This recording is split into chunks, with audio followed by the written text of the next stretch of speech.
గుంటూరు మనసులో మాట paper KTV news KTV OTT May 9వ తేదీన విశాఖపట్నంలో ఘనంగా ప్రారంభించబోతున్నట్లు Kancharla media group chairman and managing director Kancharla Achyutarao తెలిపారు.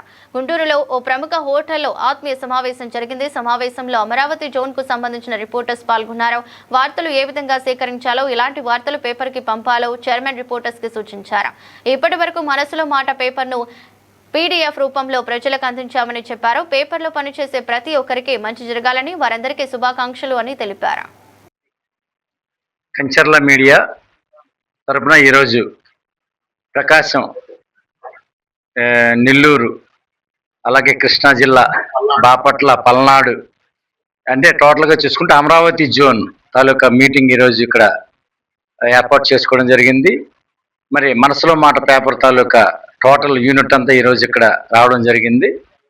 మరి మనసులో మాట పేపర్ కానీ, అలాగే కేటీవీ ఛానల్స్ కానీ, అలాగే కేటీవీ ఓటీటీ ఇవన్నీ కూడా రేపు 9వ తేదీన మనం అఫీషియల్గా లాంచ్ చేసుకోబోతున్నాం విశాఖపట్నంలో. మరి ఆ యొక్క సందర్భంలో ఒక్కొక్క యూనిట్ని కలుసుకుంటూ వస్తున్నాము. మరి ఈరోజు ఇక్కడ గుంటూరులో మన అమరావతి టీంతో ఈరోజు మీట్ అవ్వడం జరిగింది. మరి అందరూ కూడా చాలా యాక్టివ్గా ఉన్నారు.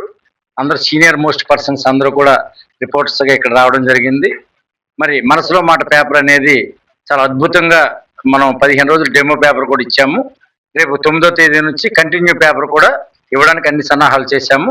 కాబట్టి మరి మనసులో మాట పేపర్ అనేది ఇండియాలో ఏ ప్లేస్లో ఏ ఒక్క సబ్స్క్రైబర్ చదివినా కానీ ఒకేలా ఉండాలనేది ఒక ఆకాంక్షతో ఈ యొక్క పత్రికను మేము నెలకొల్పడం జరిగింది.